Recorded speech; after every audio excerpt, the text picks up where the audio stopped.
Welcome back to the Iron Sights podcast. Got a special guest today. His name's Rener Gracie. Maybe you heard of him. Rener, welcome to the show, man. Thank you. And congrats on all the success. Happy to be here. Oh, I'm honored to be in front of you. We're here at the CALFIA, California Force Instructors Association conference here in Napa, California. It's 2025. This organization has been doing a ton just in the state specifically. You do a lot of work here with law enforcement. You're here presenting this week. I got an opportunity yesterday to listen to you speak on a panel of, let's just say, some pretty big heads, that were up there talking about use of force, specifically prone restraint, which we're going to get into today. Before we get there, there's some other stuff I want to cover with you, but I know you want to talk about SafeWrap because that's your thing. And I think it's had a huge impact, and I've heard a lot of positive things about it. But when it originally came up to me, it was very controversial, and so that was, I feel like it was about a year ago or so, kind of hit the airwaves. Like I said, we'll get into SafeWrap, but for the audience that's listening and came for Rener, not for me, they probably know who you are. But I do want to ask a few questions just for the people that don't maybe know who you are and where you're coming from, to kind of set the stage for the things we're going to talk about today. And then also for those people that came that don't know who I am, I'm not a cop, never been a cop. I'm a gym owner. I own a brick and mortar business. I've been in the industry for about 27, 28 years now. Back in 2020, things got a little weird, in the country. Being in California, like a lot of other places, gyms got shut down. Things got weird in my city around George Floyd time. They were already very weird at that point. I found myself inside my business protecting it. Nothing happened. There's nothing violent, nothing crazy, but I was scared. I had fear. Like my business had already been kind of being destroyed, with the shutdown, and I was afraid. I don't want to see my building burn down, and I was watching that kind of happen throughout the country. And as a result of being down there and being in that situation, I recognized internally there's some things I need to be better prepared for. And so I started to explore the training world in things like combatives, firearms training, BJJ. I'd been involved in it before, had stepped out of it for a while, got back into that a little bit. To even say that to a guy like you it almost feels insulting coming out of my mouth, but at the same time, like I just wanted to improve my skill set. And when I was doing that, coming from the coaching world and the business world, I recognized some weirdness, like in all these different industries and spaces, particularly in the training side of the business, in the instruction side. And as a result of being in those environments, I was also around a lot of police officers and people that, ex-mil that had become cops or whatever. And so I was hearing conversations and I was looking for answers to specific questions that I had to fulfill my own needs and the journey that I was on. And the places that I was going to do that was where everybody goes. They go to social media, right? They start Googling stuff. And what I was getting was confusion. Like I was trying to navigate. And in that navigation, I found some folks, or at least I thought I had at the time. I didn't know what I didn't know. And so I would ask questions. And it was really enthusiastic to find out that folks wanted to have those conversations with me at some level because I was good at asking the questions. I promise I won't waste your time. I have a basic question. If you could just answer that, I have a deeper level question, I think. And I was encouraged because people wanted to have those conversations, and those conversations were really good. And that's not like anything I was hearing being kind of broadcast out there into the world.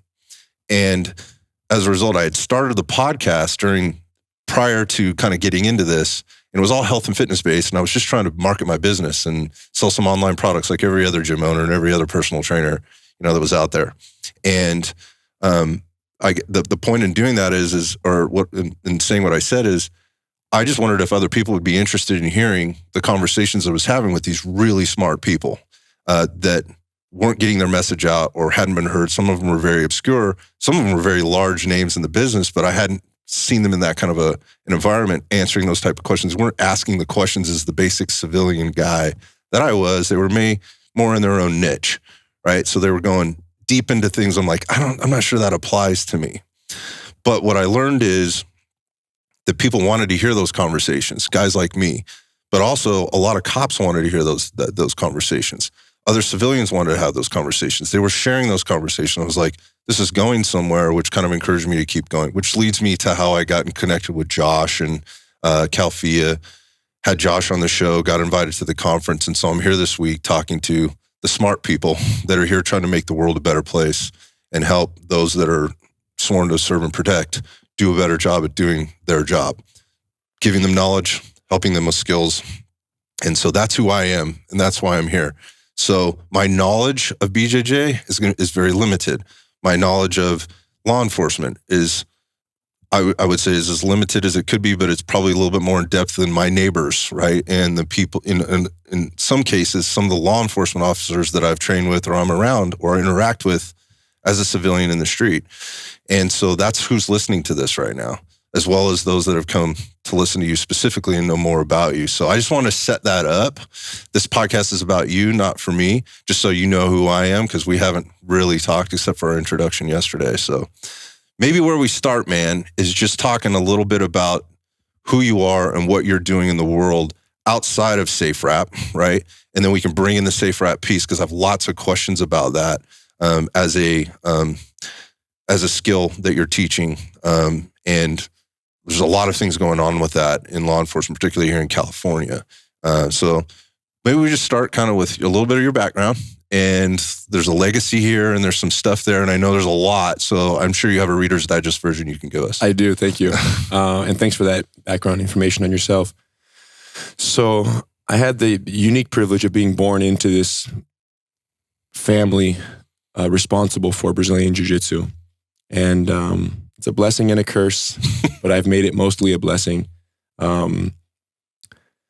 My grandfather and his brother Carlos co-founded Brazilian Jiu-Jitsu. My dad was born into that legacy along with my uncles in Brazil. My dad left Brazil, where the Gracie name in Brazilian Jiu-Jitsu had become very popular, made it to America around 1978, started teaching classes out of his garage, did that until 1989. Every person he met, he invited for a free class. If they told a friend, he got another free class, and your friend got a free class, and it was one-on-one private classes for 11 years. During that time, there was challenge matches in the garage. People would show up and want to fight, and, karate versus jiu-jitsu, kung fu versus jiu-jitsu. And basically those early Gracie challenge matches in the garage were really the precursor for the UFC. Mm-hmm. We opened the first Gracie Academy in 1989. UFC was in 1993, November 12th, 1993, 2 days after my 10th birthday. And this thing explodes worldwide. And I'm a kid in this family looking at this and going, oh my gosh, my family's on TV. They're fighting these other masters and they're winning, and Hoist is killing everybody in there. This is amazing. And my school teachers are like, oh my gosh, you're a Gracie. And I'm growing up around that, respect, understanding, confusion, fascination about being part of this family that is, really introducing the world to a new way of thinking about fighting. Really, that's what it was, right? Especially in the West, this thought of, what fights actually look like versus what people believed they look like from the media and the Chuck Norris and the Bruce Lee. Yeah. So really, the Gracie family put the world on notice, UFC 1, 2, 3, 4, with Hoist doing great work there. And at that point, U.S. Army, Navy SEALs, military law enforcement, federal, state, local, everyone starts reaching out because they're intrigued by the little guy beating the big guy. And we need to do this. Since we actually get into real violent physical altercations, we need what works the fastest with the least amount of training for the most universal number of potential students.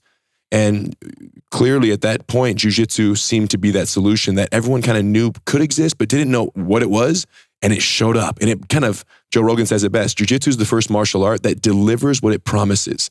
A lot of other arts promise a lot, but then when rubber meets the road and they get into a fight with someone who just grabs a hold of them, everything falls out the window. The UFC proved that. Yeah, it kind of showed us what a real fight is. And so I'm growing up in this family, and at teenage years, 11, 12, 13, 14, seeing my uncles and seeing Hickson's now in Japan and everyone's doing their thing. And I'm like, this is our family. We fight people. And I'm thinking, I'm growing up, my whole goal and my whole existence and my whole purpose is to train really, really hard and then go fight other people and prove that our jiu-jitsu is better than their taekwondo or their, kickboxing. That's a lot. Yeah, it's a lot of pressure and it's a lot of opportunity at the same time. And you're proud and you're a young teenager growing up into a young man. It's off we go. This is the legacy. And, around 19, 20, 21, 22, it was interesting because we kind of finally got to the age where we could now physically go compete with adults at a real level. And that was the path. But then you look at the landscape and it had changed from when we were 10 to when we were 20. I'm saying we, my brothers and I. Dramatically. Changed dramatically, where it went from nobody knows jiu-jitsu and we're fighting against karate to everyone in the UFC is training Brazilian jiu-jitsu for the last 10 years. And now you're fighting jiu-jitsu against jiu-jitsu. And that's when I was like, I don't know if this is the path. Oh, interesting. Yeah, because let's be honest. We agree on, we are the same religion now. You're jiu-jitsu, I'm jiu-jitsu. You might have had some wrestling background or some karate background. But the point is, when Grandmaster Rener Gracie, my grandfather, fought in Brazil and fought in, all these other venues and did his whole thing coming up, and even the early UFCs, the point was to prove that jiu-jitsu was a more reliable method of self-defense universally for anyone than these other arts that claimed the same. That was the point of UFC 1. Jiu-jitsu defeats karate. That's why we didn't choose 8 jiu-jitsu guys for UFC 1. Because it would just be a big jiu-jitsu fest. And that wasn't the goal. So it was really educational. It was really a science experiment on TV, which turned out to be an infomercial for jiu-jitsu because we won, thankfully, and it changed the world as a result. So when I landed at the point and at the age where I could potentially fight, I was like, I could do it for entertainment and I can do it for a paycheck, but I can think of a lot more pleasant ways for a paycheck than to get punched in the face. So that's when our sights shifted to say, wait a minute, now that the world knows jiu-jitsu is the way, I have to decide what I want to do professionally to really optimize, optimize opportunities and really access to the world. So I said, well, if the whole world knows it's the way and they all want to learn it, what's missing here is methods of dissemination of that information. And that's where we shifted our sights and said, okay, we're not going to be professional fighters, prize fighters who get paid to fight. And then you come today and fight 6 months, because that has a short shelf life as well. We're going to be the ones who make jiu-jitsu available to the world. GracieUniversity.com, online learning, certifying instructors. They can then open schools all over the world. And that became our path. Creating demographic-specific programs was a huge piece, and it ties into SafeWrap and GST. But saying, hey, there is Brazilian jiu-jitsu principles from the last 100 years, but there's also women who get sexually assaulted, children who get bullied, cops who have the consideration of weapon retention and arrest and control, military who have other considerations. You can't just take BJJ and plop it on all of them and say, this is what you need to learn. And it's like thousands of moves. How do I sort this out? That's not possible. So what we did the work is to say, okay, let's understand each niche. Let's understand their threats, their concerns, and let's take 100 years of experience, the principles, and let's create demographic-specific programs to address each niche so that they don't have to do the work of sorting it out. We can distill it down to 20, 30, 36 techniques and say, this is the package for you. Okay. Adult, male, self-defense, Gracie Combatives, Gracie Bully-Proof, Women Empowered, Gracie Survival Tactics. So really, that's how Hidon and I really made our mark. And we've been quite successful in that regard in making jiu-jitsu available to every segment of society that could benefit from it. So I wonder where the family was with this, just with, again, 100 years of tradition, right? And you moving into this kind of, I don't know if the right term is the new wave, like seeing the future and seeing the opportunity. How did that go down? Not very well. Really? Yeah. When I launched GracieUniversity.com and I'm teaching online and DVDs and video curriculums, because I started thinking about online learning and distant learning as, what if there's someone in the middle of Australia with no school, one training partner, which is his wife or her husband or their son or their father, one training partner, middle of nowhere, no access. I have to teach on video with such extreme detail. Precision, yeah. That no rock is left unturned and they can learn all of what they need to learn, right, from a distance without me being there. So I have to show the problem, show the solution, show what you're going to do wrong, show how to remedy your mistake, all in the same instructional video, because I'm not there to correct you on spot. And so we went for it. And the level of detail that we created, that we put into our instructional videos had exceeded anything that had ever come before it. And I actually had family members come to me and say, Rener, what you guys are doing is not good because it's too detailed. And if this level of detail exists on video, why would someone ever come learn from us in person? Oh, interesting. Okay, I got you. That's number one. The second thing was we created a video evaluation process by which someone could learn from middle of Australia. And after, let's say, 8 or 12 months of learning online, they would then send in videos of their performance and we could analyze and feedback them. So we created a two-way feedback mechanism. So you're not learning by yourself. You're actually learning with our feedback from a distance and growing through a curriculum with Two-way communication. So in that sense, we still are your teacher and we're correcting mistakes, but just in larger intervals. And they didn't like that either because it creates an opportunity for someone to learn and grow confidently from their home, from anywhere in the world. So this put a lot of people in a very scary place. So they were very critical of online learning. And ironically, that was around 2007, 2008. Around that same time, it was very popular. It grew, exceeded all of our expectations in terms of how quickly it spread and people were learning from home and growing from a distance. And then they would come see us, 8 months, 12 months, 16 months later, 2 years later, a guy comes from Australia having only learned online with some friends in his Gracie garage, which is what we call an informal at-home training center. They show up and they know all the moves. They're great. They're great. And I'm rolling with them. I'm like, oh my gosh, here's your blue belt. And we can promote these people. Proof of concept. Proof of concept. And it started working. And I'm like, holy cow, we're onto something here. They can learn from anywhere. So people got very mad and they were saying, you can't learn online, BS this, BS that, very upset about the concept. Fast forward to COVID and all the people who, family members and others who were like boo, boo, firing at us during the early days, all came up with online universities. And I'm like, ooh, I was, 13, 12 years early. I'm like, yeah, you guys, I saw it way before all of you guys. I didn't know COVID was coming, but the point is, I felt very happy to see the ones who created online universities after they insisted that you can never learn something online of any degree of quality or effectiveness. They insisted, they wrote articles, they hated, and now they're publishing videos online. I can very much relate to that. So on a lot of levels, like first off, like I learned about jiu-jitsu from watching UFC and it was fascinating because of all the things that you'd said, and everybody that's experienced watching it, I think, especially at the beginning stages, got what you said. The second part about it was from a coach's perspective and a business owner's perspective that owns, gyms, right, or works in gyms, to see it explode the way it did. I mean, I don't know if there's anything else that's ever exploded like that and continues to grow. And the cooler part about that was, for me, it's something that you can take with you through your entire life. It wasn't something you did you could do it as a kid and maybe step away from it, but you could always come back to it as an adult, or you could carry that journey through the rest of your life. And so that left a lot of opportunity for how do I continue to learn? And I didn't know this at the time, and I had to learn that through experience, that, like the black belt recognizes that his journey has just begun, sort of thing. And if you're going to the same gym, you're going to the same place, and you're getting the same message all the time, you're sparring with the same people, you're getting and you're doing the instruction, you wind up kind of in a little bit of an echo chamber sometimes if you're not getting out and competing. And so what I saw was the jiu-jitsu community being a little isolated, but then I saw it explode. And then you have these, again, like in your case, there's legacies of instructors that are having their students then open new schools, and you can go to any town in the United States of America, and likely across the world with some exception, and there's going to be a BJJ school, and your family has influenced that at some level, whether that was in person, online, through a traditional method, or through what I don't even know if we could call it a new method now. I mean, it's 17 years old or whatever you're saying now, just with doing it online.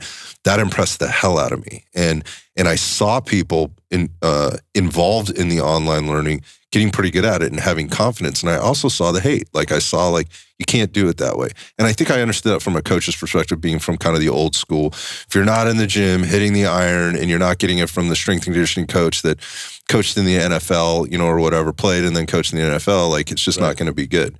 So there's also an educational perspective in terms of how to bring up an instructor and again, then spreading the news. So thank you for walking me through that. I always had questions about it. I mean, you see it from the outside, but hearing it from the horse's mouth is cool. And one of the things I really appreciate is your enthusiasm, your passion for what it is you do. There's no shortage of that. I mean, it bleeding out of you all the time. So I had the opportunity to sit and listen to you on a panel yesterday with, like I said, some pretty big heads, some scientists, some statisticians, a police officer who has many years of experience, a brown belt in BJJ himself, right? And there was a lot of questions around some of the things. So as we transition into that, there's GST. Explain to me and the audience what GST is. Gracie Survival Tactics is a demographic-specific program based on Brazilian Jiu-Jitsu, intended specifically for law enforcement professionals,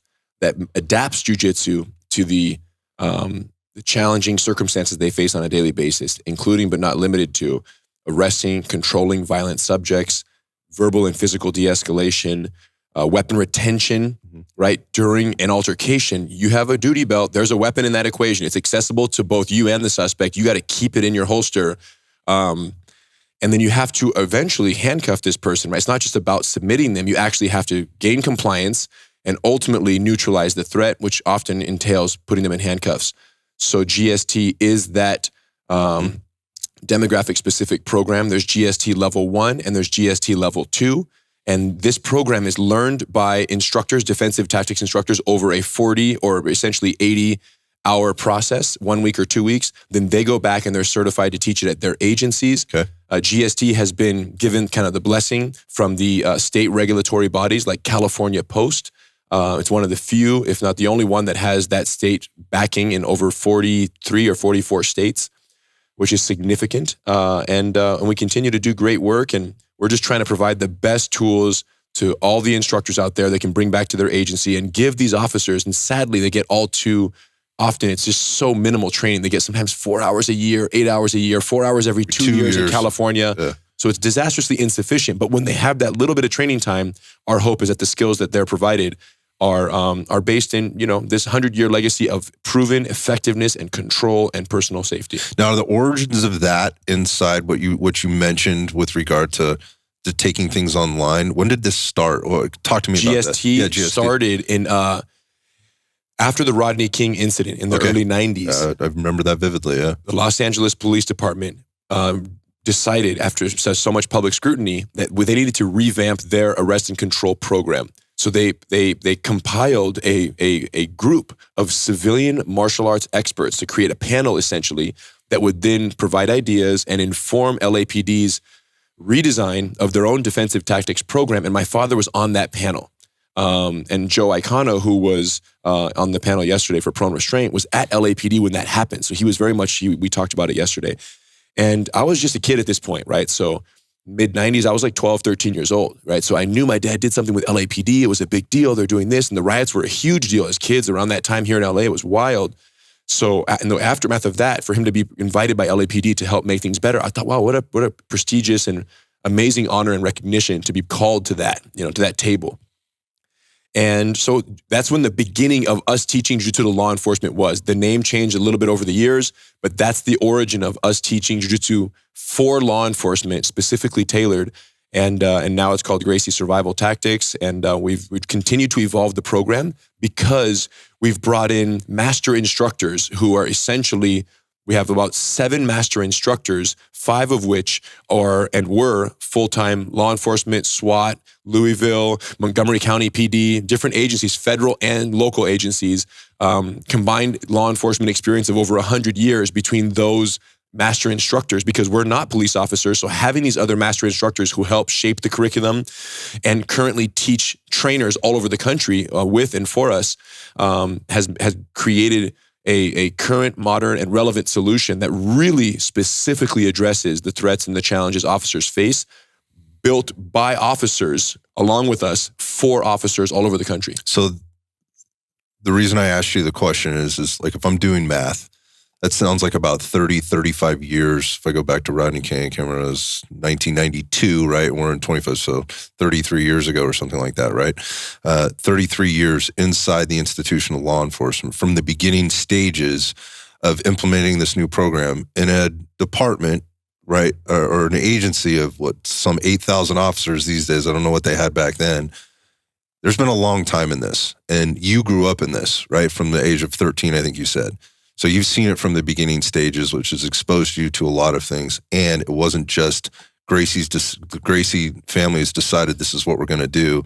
This was a collaboration between many different martial artists, but and agencies, but cops, right? Cops coming like, this is what we actually see. This is what's really going on, and working on the solutions, working on the findings. Because, and I say this because in the institutional law enforcement, people coming in from outside law enforcement and teaching a specific skill set that is specific to law enforcement is often looked at unkindly, and it comes under criticism. And that's always going to be the case. I don't think that's ever going to change.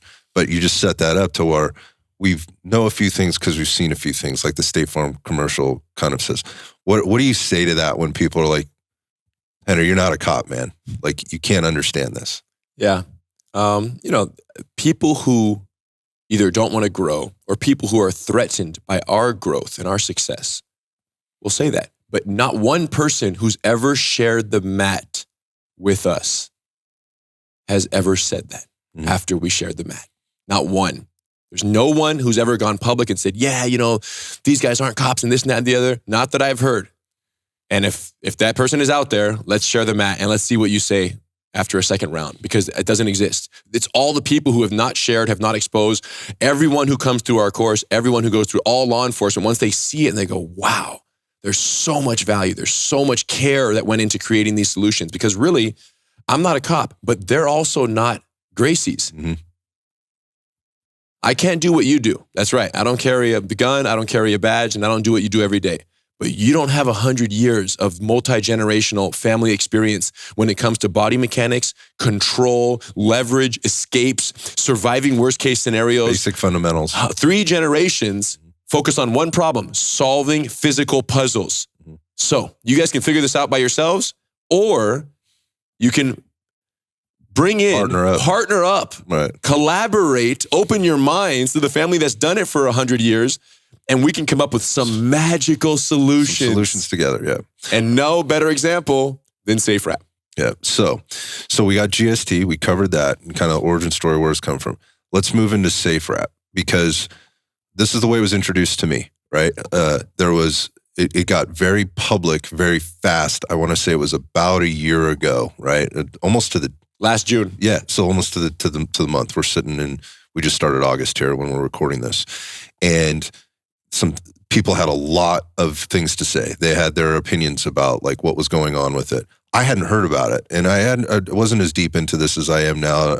In the past year, I've gained a lot more knowledge about a lot of things, had a lot more conversations, and as a result of that, actually, I got much deeper into the combatives, right, side of things to understand what is the controversy here. And there were some things that came up, and we can talk about it, that I think kind of put it out there. But let's talk about SafeWrap, right? So talk about the origins of SafeWrap, right, and where it started, how it's evolved, and where you're at with it now. So May-ish, April, May 2024, we get contacted by a very large California healthcare system. And the healthcare system says, Henner, we use your GST already for our security officers. Okay. All of our security staff are trained in GST, and we neutralize threats and concerns with psychiatric patients and whatnot. He said, the one thing that we struggle with the most is restraining psychiatric patients in a healthcare setting under the strict guidelines and regulations that govern our physical interactions with patients, not suspects. Mm-hmm. Which is interesting that you would say that, though, because you see a lot of that out on the street. So mental health patients now, more than ever, we're seeing cops have to deal with patients. Yeah, props. Yeah, what I think 75 changed all that for us. Here. So California is a hospital in many ways, right? So they said we struggle with this because the parameters are very strict. There are no joint locks permitted. There's no pain compliance in healthcare. It doesn't exist. The term doesn't exist there. There are no strikes permitted. There are no chokeholds, no vascular, no nothing. And no prone restraint or prolonged diaphragmatic compression. Mm-hmm. So they said, Henner, we need help restraining. Here's the rule set, man. When they said this, my response was, it doesn't exist. You're dreaming. It doesn't exist. It doesn't exist. It doesn't exist. Thanks for the call. Can't help you. But instead of saying I can't help you and giving up on the call, I'm thinking this does not exist. And I say, okay, I'll be right back to you. Click, and I hang up. And I go into the conference area at Gracie University here in Torrance. And I for some reason, I said, just go get in the position. Just go get on the ground and just tinker with it and see what comes up. Like reverse engineer it? Just go put yourself just start to explore and just see if something jumps out with these parameters in our mind and guiding us. So I get Eddie, one of our team members there at Torrance, and Cole, and I lay Eddie on the couch because I try to simulate a stretcher. Okay, gotcha. And I lay Eddie on the couch and I say, Cole, let's hold the arms in this capacity, which is kind of a jiu-jitsu way, gift wrap, but with double wrist control. So I grab both wrists like this and I hold like that. And I said, this arm control here is pretty solid for the upper body. I said, the problem is the hips are still mobile. They're still free to twist and turn and kick. And they said, Rener, that's part of the challenge is that you kick off the bed a lot Strength and they issues. roll off the bed and get up. Now they're fighting the nurses.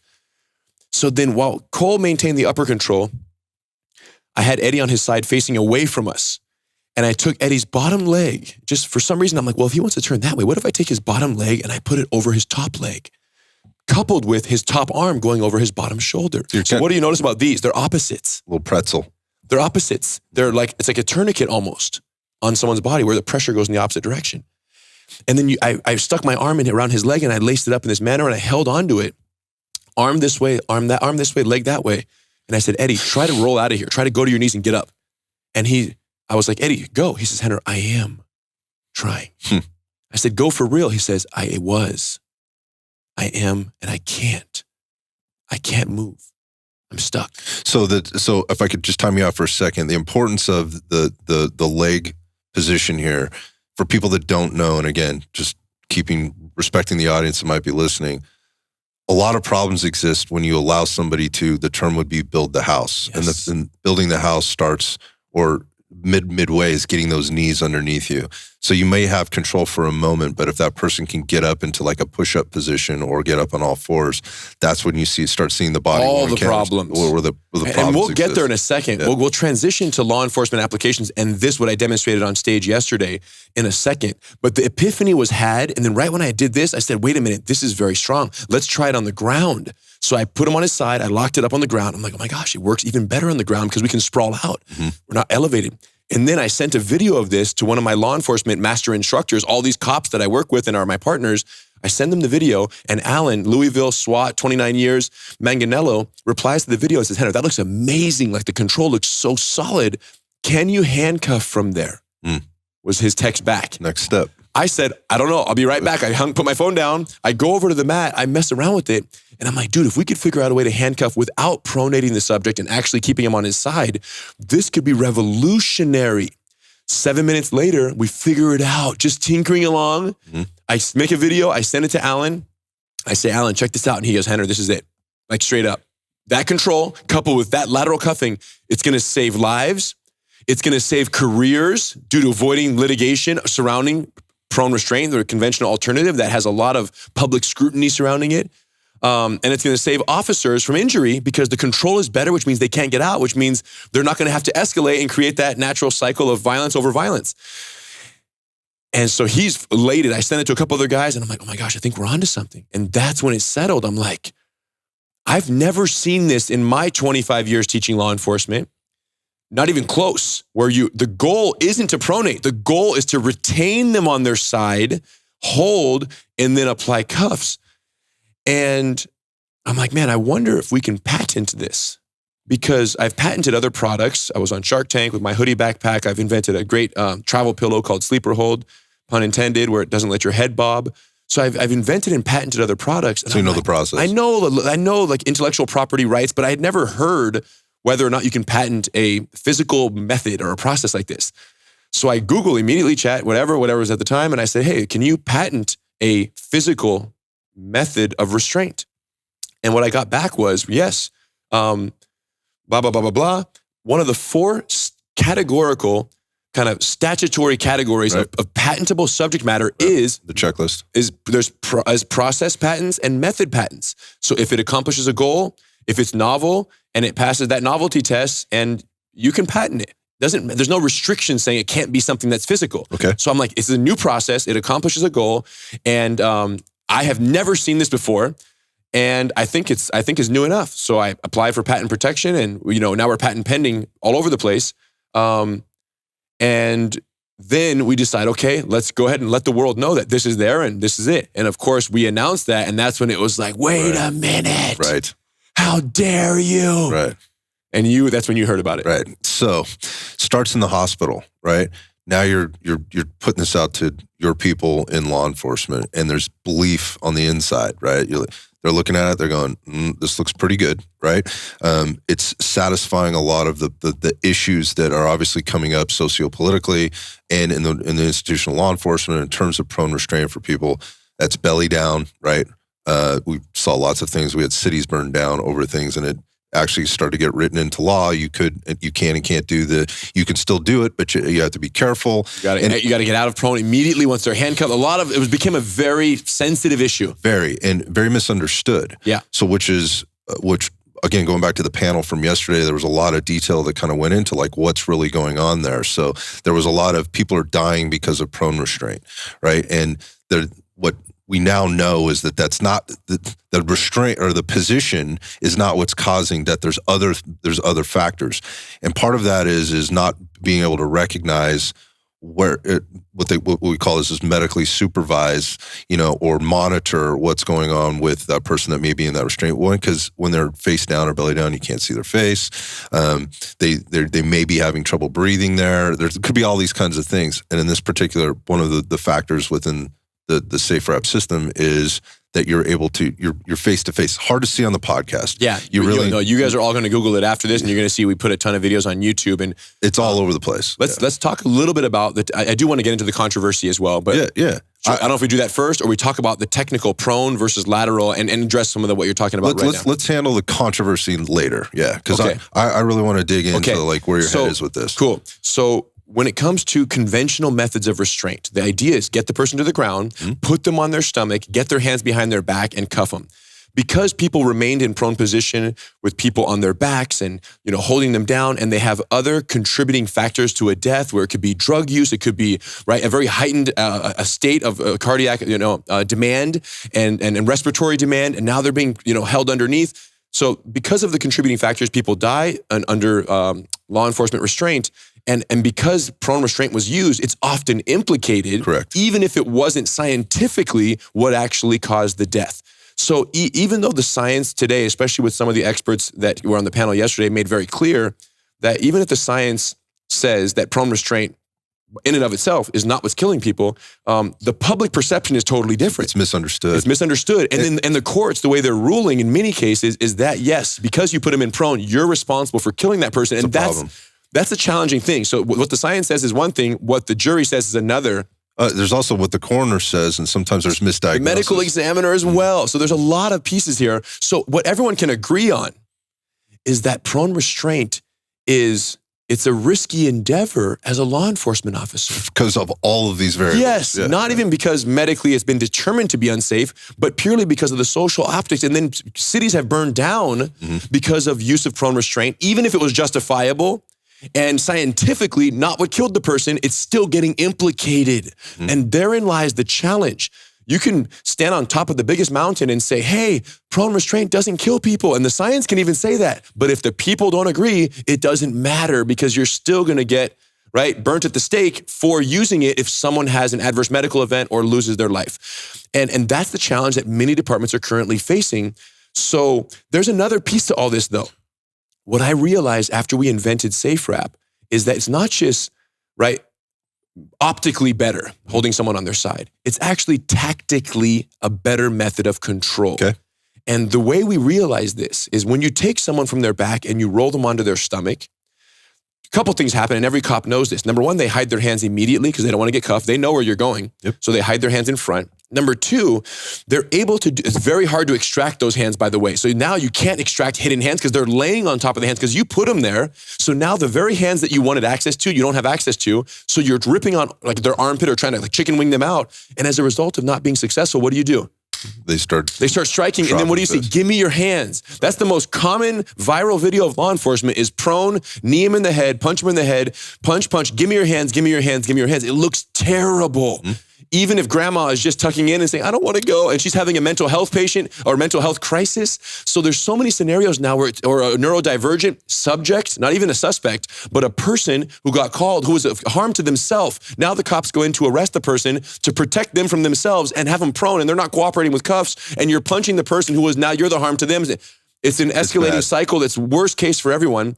So that's one, is the hidden hands is a problem. The second problem is when someone's on their belly, it's very easy for them to do a push-up, build the house, we call it, get to their knees, and possibly back to their feet.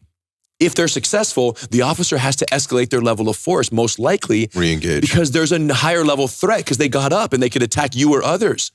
If they're not successful at building the house, it's because you laid 17 bodies on top of them. People are crushing them. The pig pile. And now you got the polyester pile that looks very bad and in many cases has resulted in adverse medical events.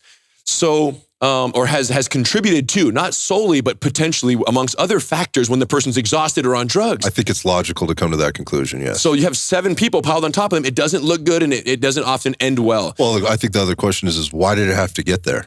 Exactly. So, sorry to take you off track, but yeah, you're covering it right now. Sorry. So they're building the house. You either hold them down with all kinds of weight or they're successful at getting up. The point is it's very hard to stop the building of the house. There's the third one, which is because their hands are under their body and they're concealed, they can reach for their waistband. And you can't really, it's hard to stop me because I'm hidden. My hands are hidden. They're not in your control. I can't see. You can't see and you can't grab my hands. They're out of your view and control. So I can reach for my waistband. If I have a knife or a gun and I use it, by the time I stick it out and I start using it, your reaction will always be slower than my action. Right. So that's another challenge. So what I realized is SafeWrap isn't just desirable from a medical monitoring perspective or a public relations perspective.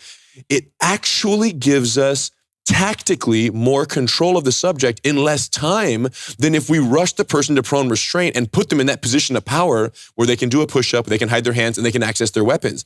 And then I started thinking, wow, this is very interesting. We created a technique for a hospital to transform healthcare, psychiatric holding of patients.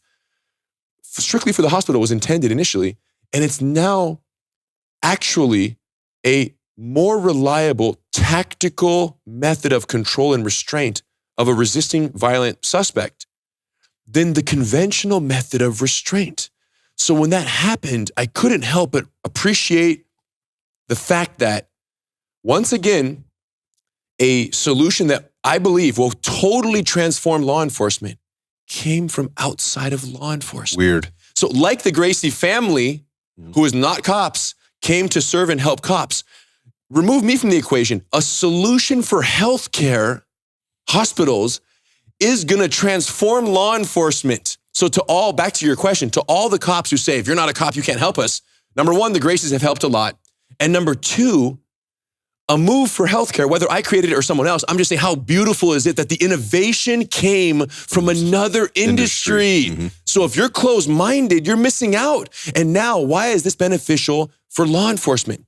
Because when, and I've had this medically reviewed by Dr. Gary Vilk, who's one of the foremost researchers when it comes to the physiological effects of use of force and physical restraint primarily, UC San Diego, and many agencies know of his work. He's an extensive published researcher, an emergency physician. And Dr. Vilk, we SafeWrapped him, and we're holding him there, and he's like fighting all he can. And he's like, wow, I feel no compression on my ability to breathe or no strangulation. My vascular, my respiratory structures are totally safe and intact here. And I can talk to you. And the fact that you can see me, he said, Rener, the fact that I'm on my side and you're looking at my face, monitoring me medically throughout the entire encounter, and at no point do you need to roll me to my stomach, that right there in and of itself means that if we were to go litigate this, at least we can say, look, we had the person on their side. We were monitoring them medically. They were resisting. They were trying to hurt us, but we held them there, talked to them. And when we started to notice symptoms of medical urgency on their face, we immediately discontinued SafeWrap use and we transitioned into rendering aid. That ability to monitor medically is unmatched in prone restraint. So then I realized, what do we have? Something that looks better on camera because we're talking to them and you can see there's value in no this. dog pile. The visual viral video, there will be, the only virality in SafeWrap applications is the fact that they're so unremarkable and so humanely executed in their execution. It's like you look at it and you go, wow, those two cops are just holding that person in a coddling fetal position on their side. So from a public relations perspective, it's de-escalatory to the social, political, law enforcement. It's politically correct. Politically de-escalatory is what it is. Right. It's politically de-escalatory because it looks so humane. Secondly, legally, when you go testify and there's an adverse medical event and someone will die at some point, I believe, in SafeWrap, because there's so many contributing factors during these arrests that someone will have a heart attack, they'll be in that position, and they'll say SafeWrap caused it. And at least at that time, we can say, look, no, actually, doctors have reviewed SafeWrap. Their respiratory structures, their vascular structures were intact, and we were monitoring medically. When they had the adverse event, we rendered aid immediately. Unfortunately, we could not resuscitate the person, but we did our best given the fact that we had the information we had in the time.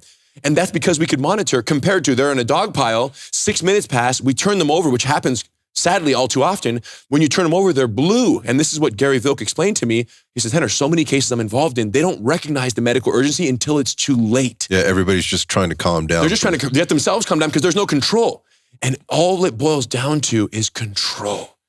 Hope in a combat situation, hope of the suspect, their optimism is a function of their progress. As long as they're making progress, they remain optimistic that they can fight out of the grip and they can get away and knees overcome. Are underneath me, hands Let's go, I'm building. As long as they can wiggle a little bit, they're gonna be optimistic. So what does that mean? When you get full control, at that point, progress stops. They're not making physical progress against the officers. When progress stops, they lose hope. And when they lose hope, optimism goes down, and now they start to feel like, okay, fine. And when you grapple, so you know, okay, damn, please, just go ahead and handcuff me already because this is over. Do you understand? They kind of go through that self-surrender cycle, which is what we want. Now, the question is, what is control? And why is it so effective here? Control is three things. We call it the triangle of control.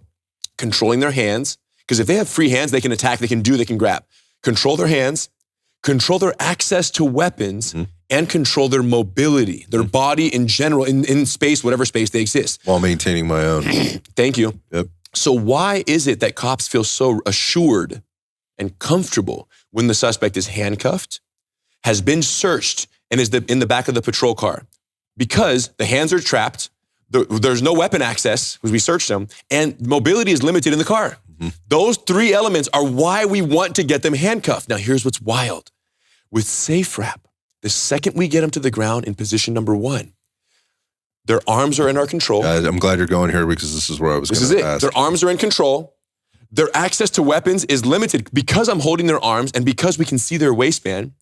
And their mobility is limited because we control the upper and the lower body. Their high-low control is established. So with SafeWrap, we're getting the control triangle complete in a matter of seconds, where with prone restraint, the minute you roll them over, they pop up, all hell breaks loose, and you don't have the triangle. So this is the point I'm trying to communicate to this panel and to all others. Prone restraint, I still teach.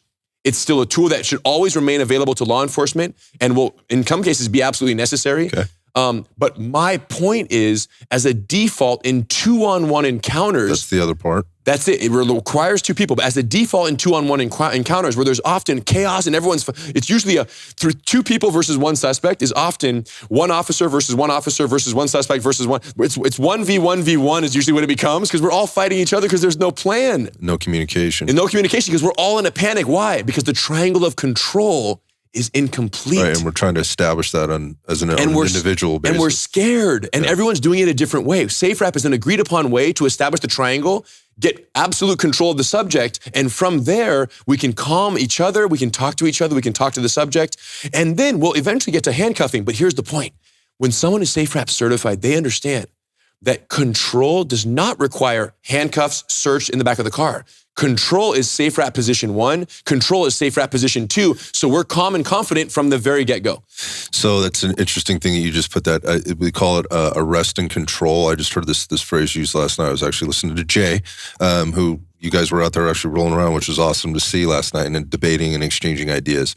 The point of that being is what it should be is instead of arrest and control, it should be control and then arrest. Exactly. Because you have to have control first, right? It's all backwards. So there's a point, and this is the point I watched you make and listened to you make and demonstrated. You demonstrated several times yesterday in the practical application. And today you're going through, going much deeper into the stuff. And I'm encouraged to go watch that too, because I have questions and I'm a nerd. I like to study. I was just sitting back, just kind of watching it all happen. But the point you were making is, okay, I've got them. So they are, let's say, belly up, right? And you've got some level of control, but you're trying to get them into prone so you can get the handcuffs on behind the back. You've already explained this. But there's a period of time where, okay, we've established control. There's two officers. We got control of the legs. We got control of the hands. Now we're going to roll them into the prone position. And there's a period there's a small period there where you've got to let the hips go. And by letting the hips go, you give them access to then go into hip flexion, get the knees underneath them, and then start to build that house. Can you just talk through that just a little bit if I didn't already? That was very nice. And, you mentioned Jay, who I had the pleasure of meeting this weekend, and we collaborated last night and just talked through this. And I'm like, Jay, we were exploring SafeWrap and other methods of kind of prone restraint and the differences. And we both agreed that no matter how good the control is when you have someone on their back, which we all feel pretty solid because it's grappling, it's hold, it's arms, it's legs, it's a high-low control. When you pass 90 degrees, and we pressure tested it a little bit last night, no matter how good your control was here, once you pass 90 degrees, the hips pop up if it's a determined resistor.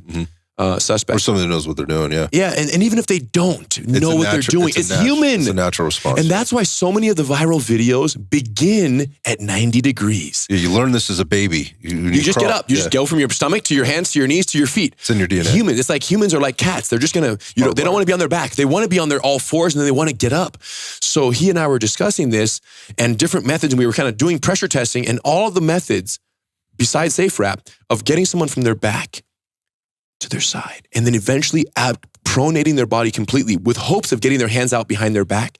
At every variation of tested, and I've done this for 25 years without SafeWrap, and I always, when I pressure test, it's always the same. It's good until they get to 90. Once we pass 91, 92, 93 degrees, all hell breaks loose. Yeah, you gotta be ready. And even if it's a smaller resisting subject, it doesn't even have to be a monster. Their hips pop up, and now they're in such a strong contracted position that now the top people have to use all their jiu-jitsu, all of their wrestling experience, all their strength, all of their skills and strength that many don't even have in law enforcement because they're training 2 hours every 6 years. Facts. Right? So because they don't even have those skills, my question is, now what? We took someone that was under our control and we made them a problem by putting them on their stomach. We gave them all the power position that they need. And I ask, when I do this with rooms, NYPD, LAPD, all across the country, Dominican Republic Police last week, 140 officers we certified. When I do this in every room, we ask the same question. I say, guys, if tactically it's so advantageous for the suspect to be on their stomach, why are we rushing them to that position in every multiple officer arrest? Can anybody tell me why historically this has become the default? Because they want to get the cuffs on. And that's the only answer I've ever gotten. Because that's the answer to the control. In their mind, the control end of that. They want the control in the patrol car. So their thought is we need handcuffs on. And the only way to put handcuffs on is to put someone on their belly to expose their lumbar so you can put the hands behind the back. You can't put them, if they're on their back, you can't do that. So historically, bro, the point has been the only way to get handcuffs on a grounded resisting subject is by putting them on their belly. So they never said we put them on their belly because we have such great tactical control there. No one said that to me because I disproved that. Right? I showed that wasn't the case. They would say the only reason we're doing this is to get the hands behind the back. So then I would say, what if we could put their hands behind their back while they were retained on their side with absolute control? Wouldn't that be a good alternative? And then we demonstrate SafeWrap like we did yesterday on stage.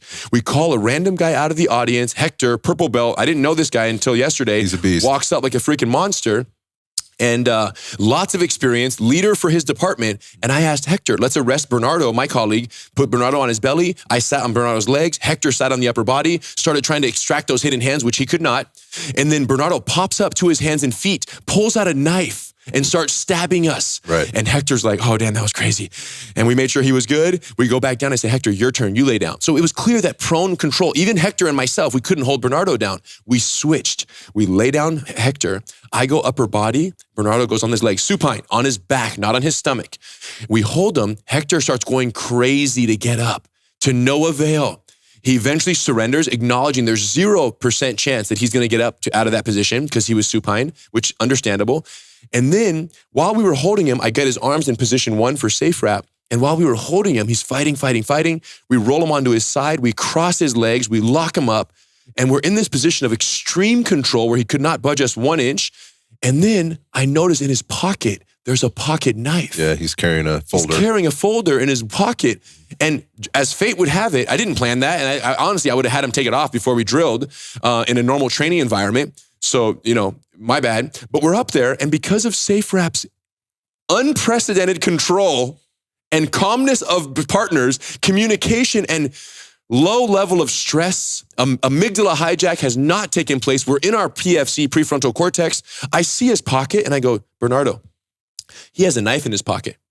You want to grab that for me? And Bernardo, with his amazing leg control, literally reaches in, grabs that knife out of his pocket. We stash it and we continue with our lateral restraint of SafeWrap and holding him there.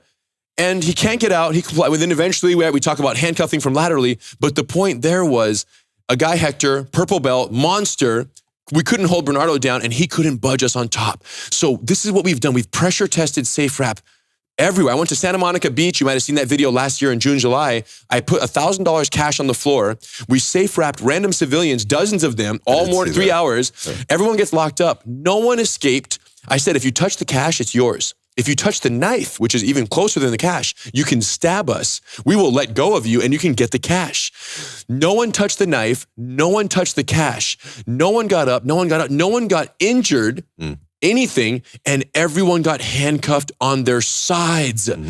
Audience were watching the whole time, laughing, filming the whole thing. It's all on YouTube. SafeWrap, Santa Monica, test, cash. Anybody can watch it.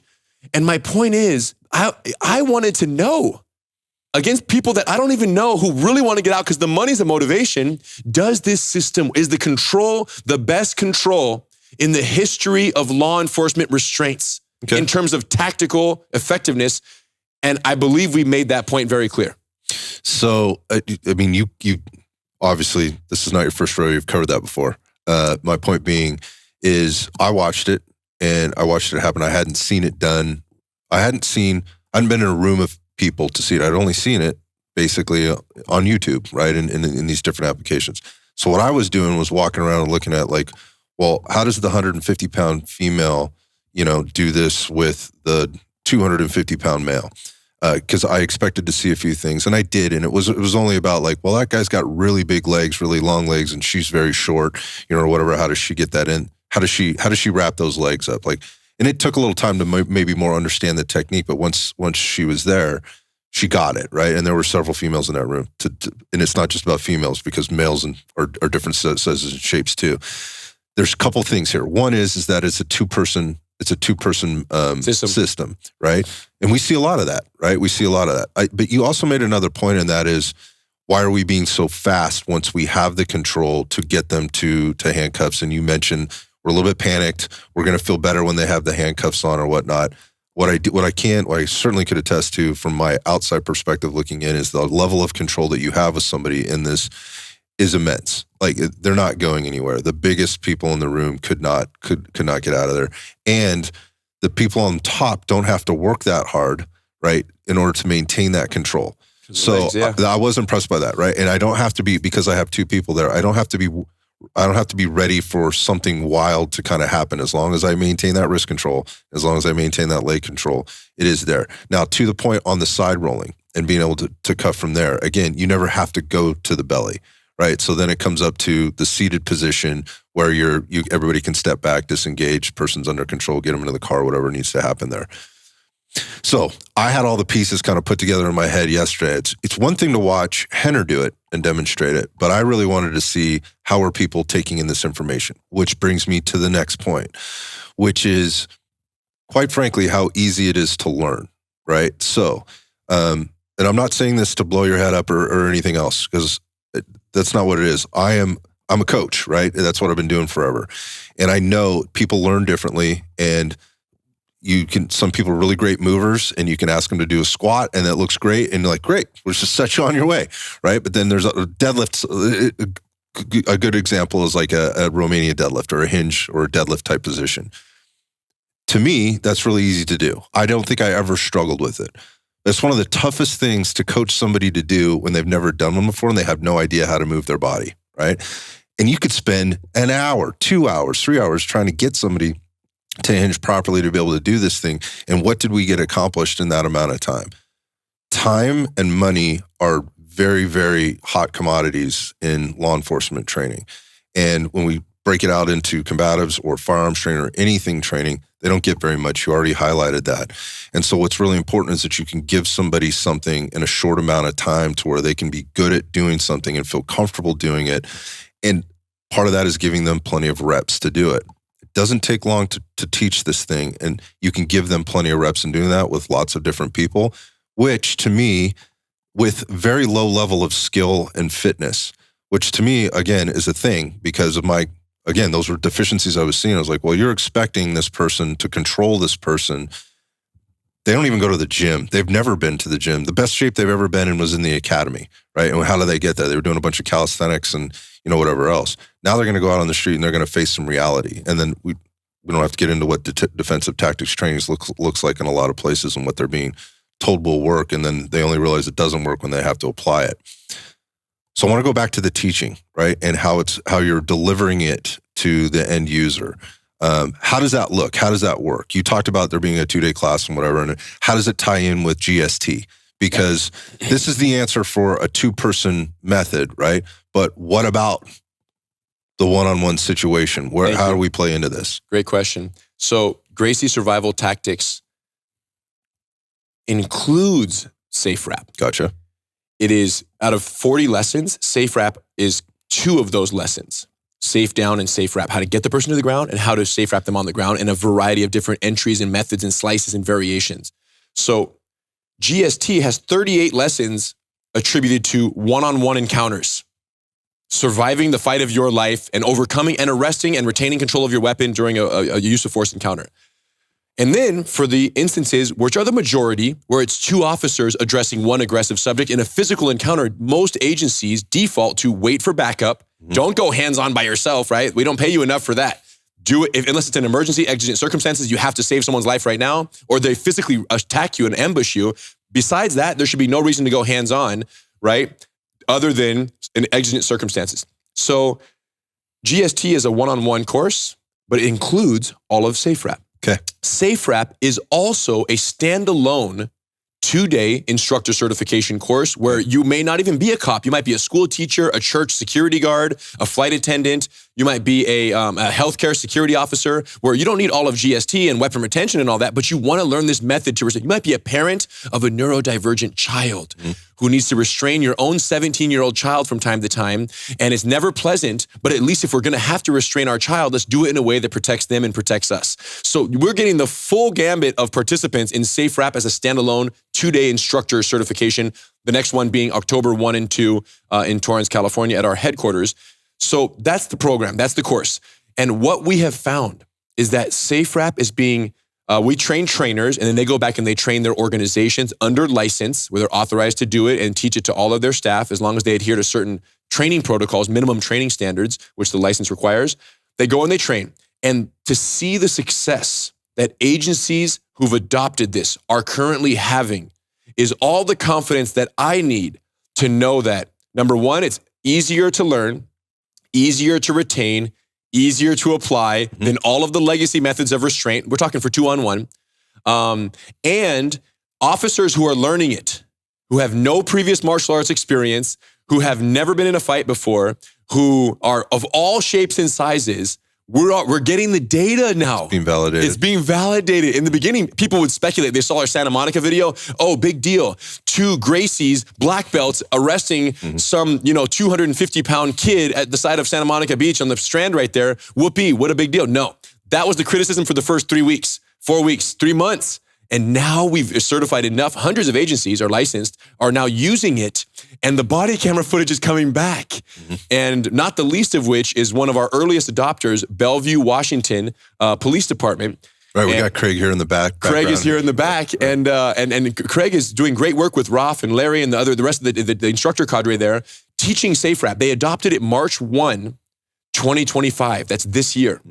It's been about 5 months since its adoption. And they've sprinkled it into training for their officers. And they've had 9 SafeWrap applications in the field. All of 9 were successful. None of the 9 resulted in serious injuries to the subject or to the officers involved. And the officers involved, the pair of officers in every one of these instances were comprised of officers ranging from less than a year of experience, less than 5 years of experience, over 5, over 20 years of experience, and all kinds of mixed matches. Some of those officers involved in more than one SafeWrap application in only 5 months. And this is not a tiny agency. It's about 150 sworn, give or take, but not a massive metropolitan agency. So to have 9 applications in a matter of months since its adoption tells us several things. And one in particular, the very first one, Officers Silva and Officer Kwan, they went in there and Officer Silva had never, we interviewed him so we know after the fact, he had never previously had a use of force in his whole career. He was a rookie. Okay. He had never been in a fight as a human on the earth.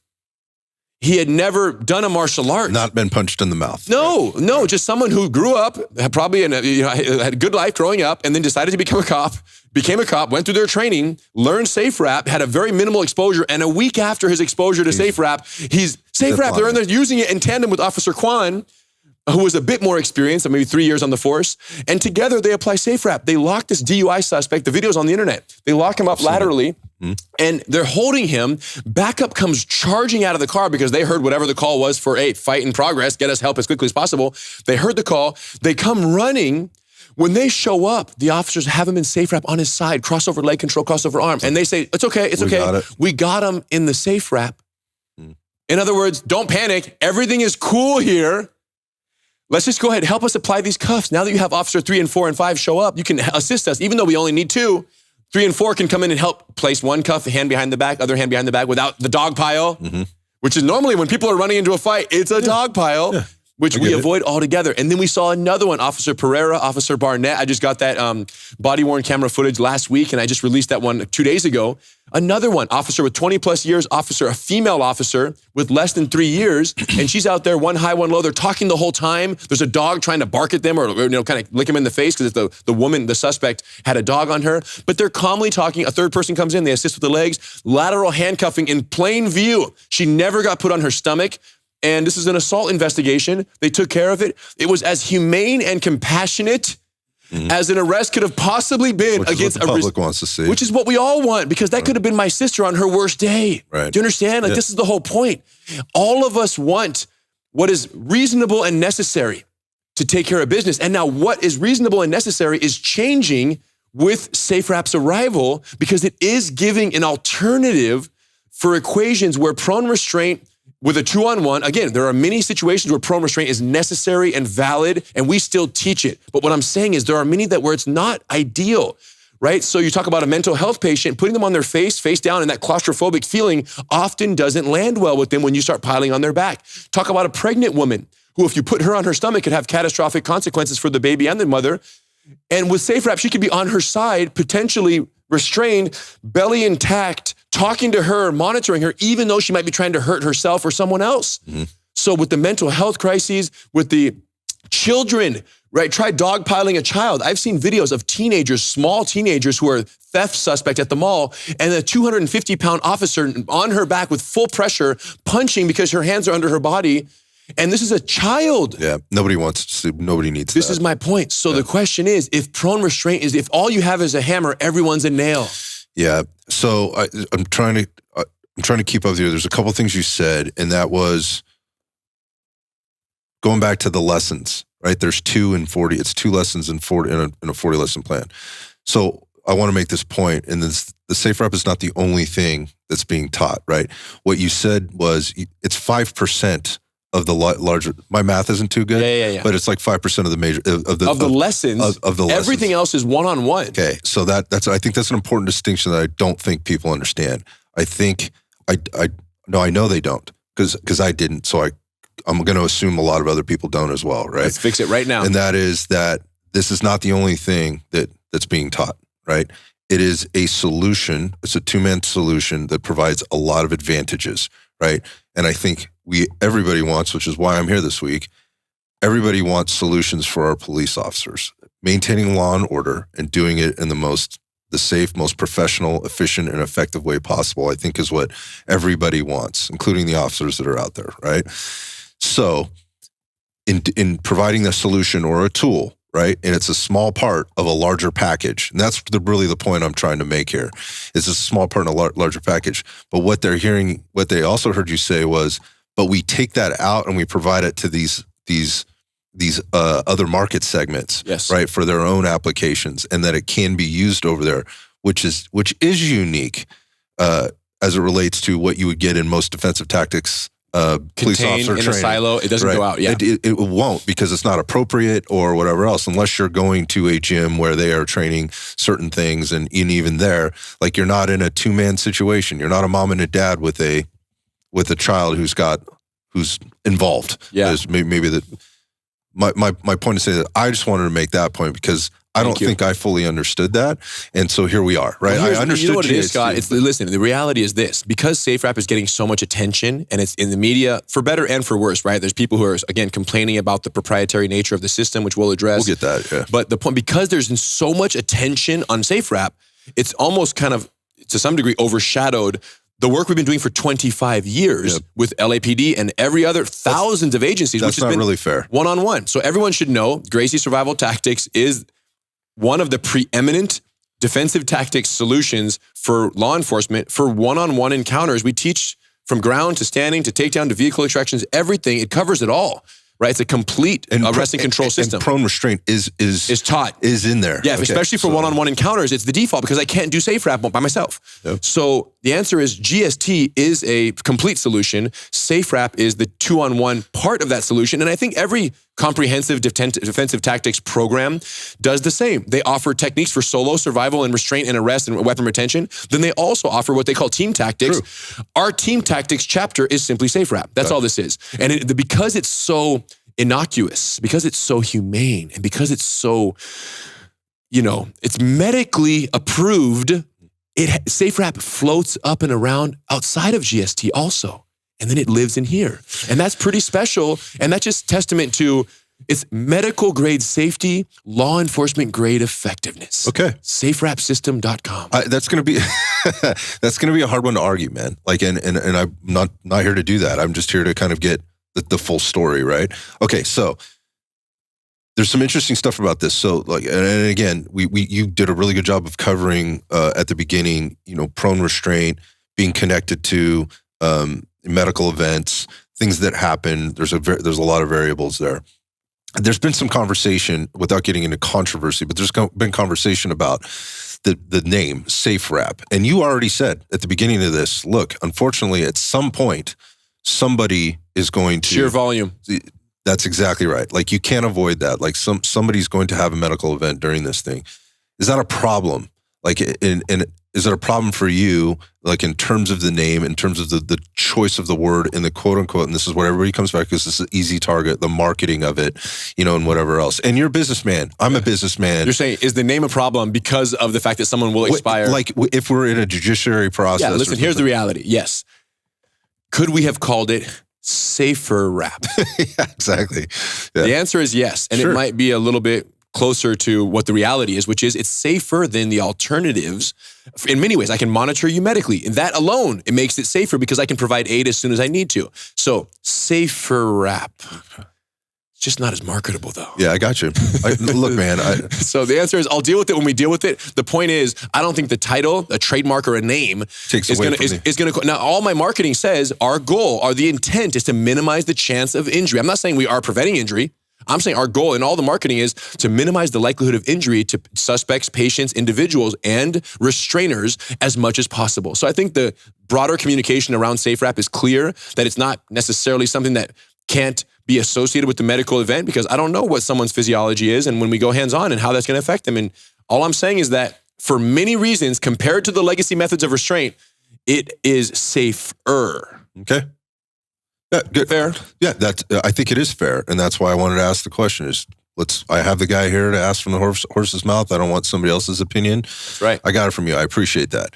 Okay, we've mentioned this word controversy, and it's an interesting one for a lot of reasons. But however, you already mentioned the patenting of it, and I heard you give a very good explanation of that yesterday. And it was based on a question that Joshua had asked the panel, and it was specifically developed. Or was specifically directed at you, because that's where things got wild on the internet, right? And again, that's how I learned about it. It's like, how you can't patent a move, right? Tell us about how this process went. Well, first of all, once I invented something, the first question I ask is, can I claim ownership, rights and ownership of my invention? Okay, gotcha. You would do the same if you invented something you've never seen before. Whether it's a pillow. Well, some people think like that, and some people don't. So. Well, listen. But let's be honest. The most people who invent something that no one's ever done, or it's not even done, in a product or anything, when you create something that's going to improve lives and potentially save lives, or save bobblehead in a pillow in an airplane, or make it converting hoodie to a backpack, you would be a fool not to ask the question. I'm not saying you're right or you're wrong. Yeah. Or you're right. Some people's brains don't think like that. I agree. They don't. So mine does. Unfortunately, I don't think that's fair to say. Like I think like that too, man. Listen, so I'm like, look. So once I invented it, and the first question was, "Is this new?" I said, for all my knowledge, the 35 years, 35 years, and 100-year family, and everything that's ever been taught, and all my exposure to every DT instructor, thousands over the years, this has not been done before. Gotcha. So once I answered that question, the second question is, can I own the rights to a process that we created to saferly restrain? Well that played. Was good. Well played. Ooh, it almost slipped out. To saferly restrain a resisting subject. Yep. There's a specific desired outcome, and there's a very specific process by which it's done.